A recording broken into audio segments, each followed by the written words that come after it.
Aimer, c'est être vulnérable.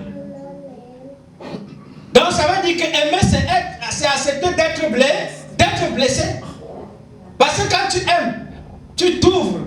Et quand tu t'ouvres, ça veut dire quoi? Certains vont te blesser. Certains vont abuser de ton amour et te blesser. Et lorsque nous sommes blessés, qu'est-ce que nous faisons? Nous disons que je vais veiller à ce que la prochaine fois, cette personne ne me blesse plus. N'est-ce pas? Cette personne n'abuse pas de moi. Voilà notre tendance. Donc c'est dit qu'appliquer la définition de si est-ce le c'est pas facile. C'est aimer, c'est être vulnérable. Jésus a aimé et Jésus était vulnérable. N'est-ce pas? Judas l'a vendu. Il a été maltraité, il a été frappé. Mais ça n'a pas empêché qu'il regarde à la croix. Oui, bien aimé. Ce n'est pas facile. Et quelqu'un te dit que l'amour, c'est se déplacer vers les autres sans protection. L'amour, c'est se déplacer vers les autres sans protection.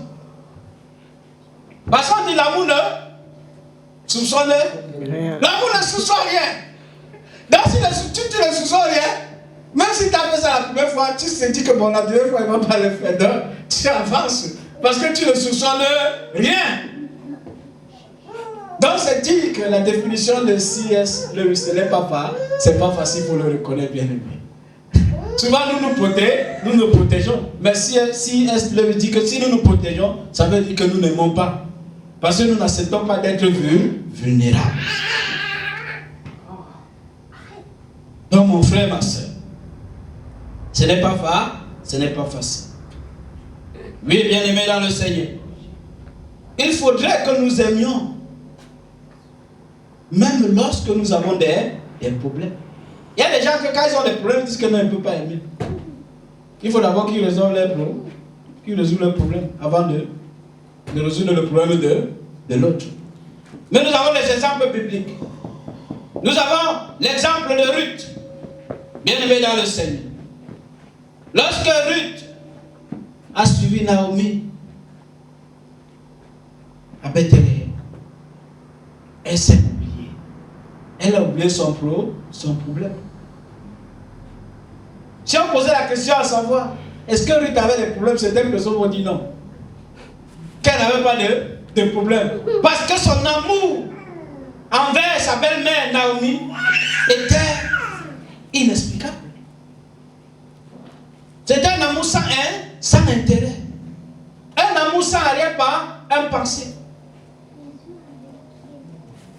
Un amour désintéressé. Parce que la probabilité pour qu'elle se remarie, elle était moins infinie.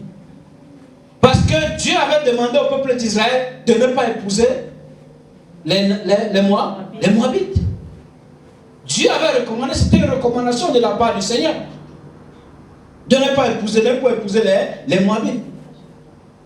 Elle va encore dans la gueule du loup. Là, on n'a même pas elle n'a pas de chance. Elle n'a aucune probabilité de se marier. Et sa mère me le dit. Sa mère me le dit. Je suis vieille. Je ne peux pas accoucher. Et c'est pas ce que tu vas attendre. Pour que l'enfant grandisse, pour qu'il pour qu'il t'épouse. Et la Bible nous dit encore une fois de plus, elle dit quoi? Ton Dieu sera. Oh. Ton peuple sera. Partout où tu iras, j'irai. C'est une confession forte. Mais lorsqu'elle arrive à l'entrée de Bethléem, les femmes l'accueillent en disant, sois la bienvenue, la bénie.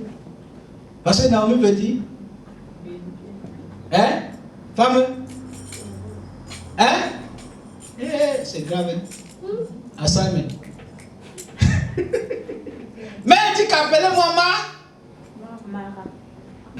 Mara qui signifie Amen.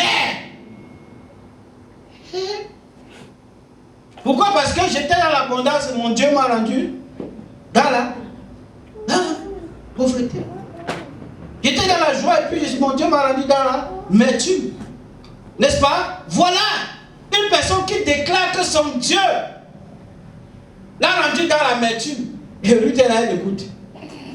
Elle dit, ton Dieu sera mon Dieu. Si c'est moi, je vais fuir. Je vais dire, si c'est le Dieu là, je pars.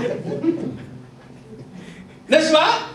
Si c'est moi, je vais dire, je ne connais pas la partie. Je ne connais pas cette qualité de ce Dieu-là. Si c'est comme ça, moi, je m'en vais. Mais Ruth ne se limite pas aux paroles de Naomi. Parce qu'elle sait que souvent, dans les moments difficiles, on dit certaines paroles qui ne viennent pas vraiment du fond du cœur. Parce qu'elle a vécu avec Naomi. Elle sait qui est Naomi. Elle connaît le caractère de Naomi. Elle sait que sûrement c'est une parole comme ça à la volée. Et elle persiste. Bien aimé. Même moi-même, je ne savais pas que Ruth portait des problèmes comme ça. Que Ruth avait des problèmes, n'est-ce pas? Mais la Bible nous enseigne. Est-ce que nous pouvons aller à Ruth chapitre 2? Bien aimé, alors à Ruth chapitre 2. Tu m'as. Elle avait besoin de la consolation. Pendant qu'elle était en train de consoler une autre personne, elle avait besoin que quelqu'un la console. Donc c'est dire qu'elle a fait fi de ses problèmes. Qu'elle n'a pas regardé à ses problèmes pour consoler l'autre. Voilà une leçon d'amour. Au travers de Ruth, Dieu veut nous faire comprendre que ce n'est pas parce que nous avons des problèmes que nous ne pouvons pas aimer le prochain. Et c'est une leçon aussi à savoir que si véritablement nous oublions nos problèmes en cherchant à résoudre le problème des autres, Dieu suscitera quelqu'un pour résoudre nos problèmes. Je crois et je suis convaincu. Parce que si Dieu l'a fait pour Ruth, qui était Moabite, il peut le faire pour toi, il peut le faire pour moi. Ah oui. Il peut le faire pour toi, il peut le faire pour nous, il peut le faire pour nous aussi. Ruth est un exemple. Ruth est un modèle pour nous. Ruth est un modèle pour toi. Ruth est un modèle pour moi. À savoir que malgré le fait qu'elle avait besoin d'être consolée, elle a compris que sa présence était importante. Aux côtés